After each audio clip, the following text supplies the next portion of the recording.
Would you mind identifying yourself? Concern, yeah. Okay, sure. What's your name and PC badge number? Brown. Okay, thank you, Mr. Brown. PC09F42. What can I do for you then? I'm just curious why you're filming at the back of the police station. I'm just matters of public interest, mate. Okay. Is that alright? What matters might they be? Today's footage comes straight from Kohlberg's. You'll find their channel link in the description.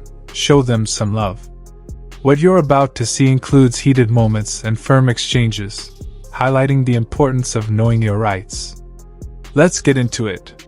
Into that. I mean, we know what to expect anyway, so there's no surprise seeing police officers act the way that they did act. Essentially what happened after that video, there's not too much to note on, to be honest. I tried to keep recording, they cuffed me. Alright guys, welcome back to another intense breakdown as we step straight into Shepherd's Bush, a place that already carries tension before the cameras even start rolling. The day might feel new, but the weight of what happened in Brixton earlier still hangs over everything like a storm waiting to burst. The streets are busy, the main road is buzzing, and the police station sits tucked behind traffic and pedestrians who have no idea what's unfolding behind the lens. This opening moment sets the tone immediately, calm steps, but a charged atmosphere. The narrator tries to reset the day, but the truth is clear. His mind hasn't left the last encounter. The emotions are still simmering, and you can hear it in every sentence. Even as he approaches a brand new station, the shadows of earlier events follow closely behind. That tension is exactly what fuels the energy of this opening scene.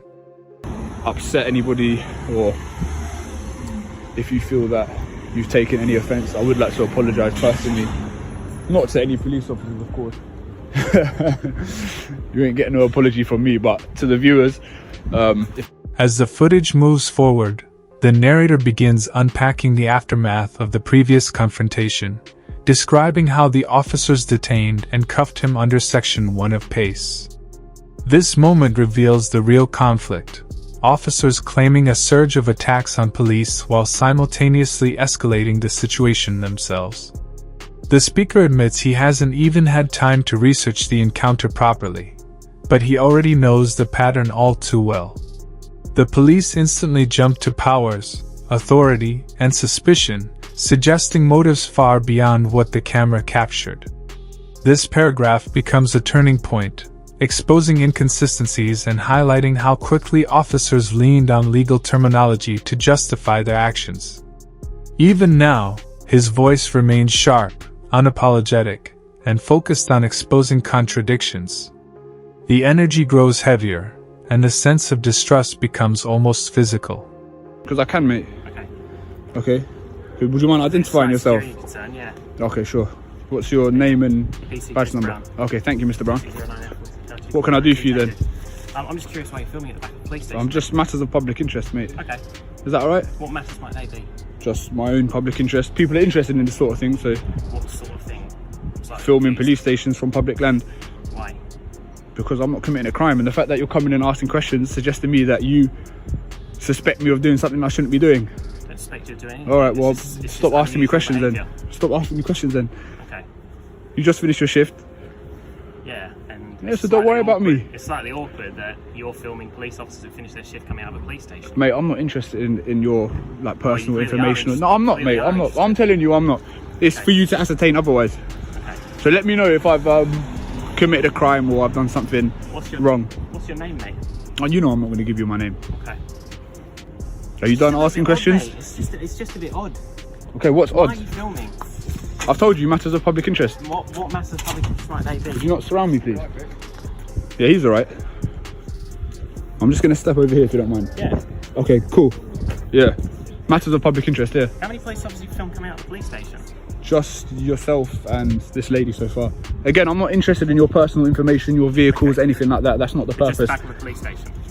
You just got a fascination with the back of a police No, I don't have the fascination with the back of any police station. I've got an interest in how police officers deal with people that are doing and engaging in lawful activity. That's what I'm got an interest in. station. Okay. It seems like you're antagonising the situation. Moving ahead, the documentary lands fully in Shepherd's Bush, where the narrator tries to maintain professionalism despite the tension clearly overshadowing the day. He openly admits when emotions creep in, reminding viewers that raw honesty is part of the process, not something to hide. He apologizes to his audience, but not for a second does he apologize to the officers who escalated things before. This station is smaller, tucked deeper into West London's rougher edges, and the viewer gets the sense that anything could erupt at any moment. The narrator hopes for a different reaction than Brixton, but he isn't convinced the Metropolitan Police are capable of offering one. Their track record with public photography speaks for itself, and this looming reputation shapes every second of the footage. You can feel the anticipation building brick by brick. I'm completely doing the opposite, aren't I? Mate, you alright? Yeah, I'm good, mate. Would you mind identifying yourself? Yeah, of course. 1097, thank you. And what's your name, please? Taylor. Okay, sure. What can I do for you? Yeah, what's going on? I'm just filming the police station. Yeah. Okay. It's fine. Okay, cool. Are we done? I think Chris is a bit suspecting something. How long are you going to stay here for? As long as I need to be here. I haven't got anything better to do. Coronavirus is hitting people hard, man. A lot of us have resorted to filming outside police stations for entertainment. So, hello, sir.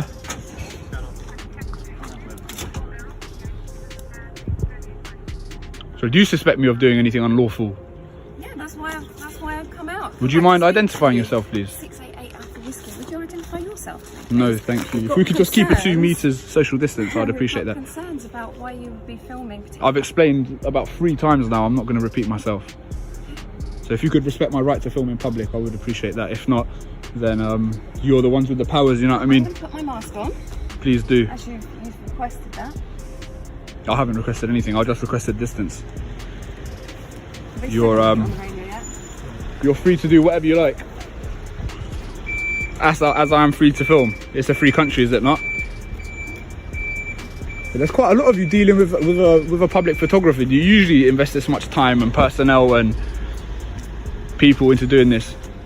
Look at this. Let's count these. 1, 2, 3, 4, 5, 6, 7, 8. Is this what people are paying taxes for? Right. You right? Yeah, good man. What's your name? PC De Silva. De Silva, yeah? Yeah. And your collar number, please? You can see it. Okay, 3017. We all got shoulder numbers if you want to. Okay. I'm not really that interested, to be honest. I'm just making sure you're doing what you're supposed to be doing. Which is a call for officers of assistance, that's all. Yeah, but I'm not interested in anyone's personal information or anything like that. Like, you're getting the wrong end of the stick a little bit. So I hope you can appreciate my honesty. I could be more intrusive. Then the first officer steps out, and everything shifts. The conversation starts polite, but suspicion cuts through instantly. The officer questions the filming, the narrator challenges the implication, and suddenly the air is thick with authority and accusation. More officers arrive, and before long, a cluster of them stands around one man holding a camera. The narrator calls out the absurdity immediately.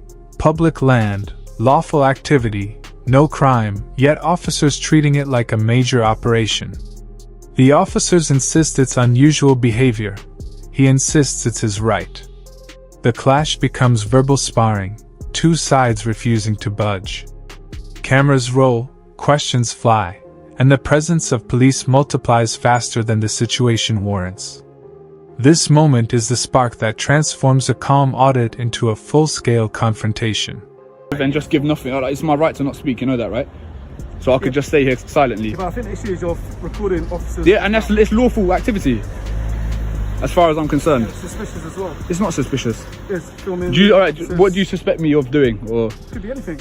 okay, well, It's for us to obviously investigate and okay, we'll crack on then, investigate. So we're just waiting for our colleagues to obviously give the information on because we don't know what's going Wait, on. what are you waiting for? Officer that called it in. Look how many of you there is, man. This is embarrassing. Yeah, I mean, I'm Is this what people are paying council tax for? Say again? This is what people are paying council tax for you to investigate. If you're standing outside the back of entrance to a police station, you're recording, what do you expect? It's lawful activity. If you're not doing anything wrong, then you haven't got anything to worry about. Attention, reaction, what's it for? Because that's not normal behaviour. No, I don't need to answer any more questions, so. Well, you're recording us, so why don't you answer? I don't need to answer. It's my You're right not to standing speak. here recording- I have the right to remain silent, don't I? Session. No, I'm not answering any more questions. Right, can't answer it. Yeah, I can't answer it. Just record. I'm not Right capable, behind yeah. your- I don't have the required intellect. I don't have the capacity to answer your questions. We're trying to establish why you're recording. Oh, cool, man. I've explained it like 3 or 4 times. What if I told you that I'm filming a documentary about the police station? Explain it to us. Okay, well, now I You haven't have. said it to us. You just literally just been recording. Yeah, but because this is lawful activity. Your job is to uphold the Yeah, law. it's suspicious as well. So where the law is being bent or not being observed, then you come into play. Not when someone's filming from a public road. Look how many of you there is. Do you not think that I might feel intimidated? I see, not look, you've really. got your baton, you Not might have really. pepper spray. Well, no, Not I do really. feel intimidated. Intimidated? Yeah, of course I do. At the police station, record it if you feel Because it's intimidated. lawful activity. I wouldn't expect So this you're sort of not response. So you're not intimidated. Let me you're scared, finish. are you? Well, clearly I am. Because I'm engaging in lawful activity. So you're scared right now, you're recording us. I'm scared, yeah. So you came all the way. Hello, Sergeant. Hello, you okay? Yeah, good, thank you. You got your camera on, mate? I can't request that under the Freedom of Information Act. You can, you're very much. But as long as you do what you're supposed to do, there's no reason to do I'm it. going to give you some information, which I'd like. Excellent. I'd like. As more officers gather, the energy becomes suffocating. 8 officers, surrounding one individual, demanding answers he legally isn't required to give. The narrator challenges each implication, turning their questions back on them, exposing inconsistencies, and highlighting how the focus has shifted from safety to control. The officers insist filming is suspicious. He pushes back harder, reminding them that suspicion isn't a crime. His patience wears thin as they repeat the same questions over and over.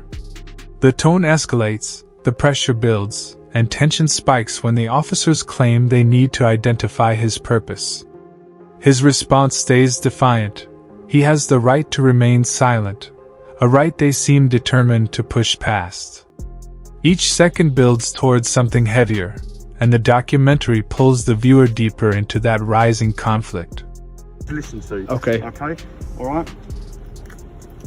Can you not surround me? Is that okay? I'm not going to dash or No, anything. I'm going to stand here. This officer's going to. Okay. Information. Right. Would you identify yourself, please? Yeah, I'm PC Farwell. I'm based in Shepherd's Bush Police. Hello, sir. Okay. And your number? Number 2991. Thank you, sir. Right, okay. What would you like to know? Right. You are currently detained. Under what? Terrorism, section 43. 43, Oh, okay, terrorism. here we go. All right, let's go. Do you, can I just quickly say, do you, why was the Terrorism Act of Why did you 2000? listen to him? 'Cause he Grounds for legally the has to search give are you you've some been information. identified. So you suspect Filming I'm a officers. terrorist? I've also seen Okay. you Crack on then. filming inside Alright, the do what yard you of need the to do. police station. Okay, cool.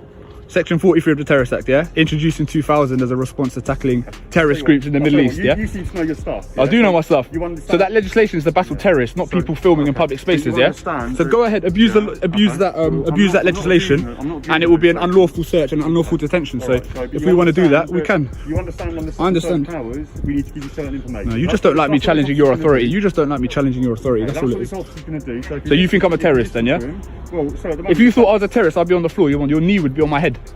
Your knee would be on my head if you thought I was a terrorist. Right, why are we going to treat you that way, considering... All right, do what you want. Section 43 Terrorist Act. Let's get on with it. Right, so you're currently detained for a search, right? Excellent. So the grounds for the search are... If you're going to cuff me, I'll stop recording. You're going to have to stop recording regardless, isn't it? Yeah, Because it's a change. Why don't we listen All right. to the officer? Here comes the breaking point. The sergeant steps in and announces the big accusation: detention under Section 43 of the Terrorism Act.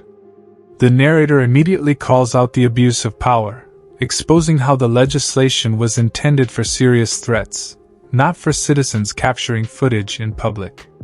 His knowledge of the law catches them off guard, and the moment becomes a battlefield of authority versus understanding. He challenges their logic, their reasoning, and their integrity. If he were truly a terrorist, he argues, the officers would not be handling him this casually. The tension peaks as he stands surrounded, handcuffed, and yet unbroken. It's a scene loaded with pressure, frustration, and the unmistakable sense of a system stretching its power beyond justification. Just quickly to consolidate what happened. I mean, it was pretty obvious what happened yet again. They detained me and they searched me, this time under Section 43 of the Terrorist Act. So before it was Section 1 of PACE, this time it's Section 43. The final section pulls everything together as the narrator returns home, reflecting on how the encounter abruptly ended. The officers searched him, found nothing, and released him without obtaining his details. because under Section 43, once they confirm he is not a threat, they have no legal grounds to demand them. He exposes how the officers jumped between PACE and terrorism legislation, showing inconsistencies that reveal their uncertainty and lack of proper grounds. The search itself was chaotic, poorly organized, and lacking leadership. Yet through all of it, he remained firm, informed, and composed. The documentary concludes with him acknowledging his own speech, tone, and style, refusing to mask his identity while still striving for professionalism. He ends with a direct call to the viewers, reminding them that this fight isn't just about filming, it's about rights, power, and the truth of how the law is applied when the cameras are rolling.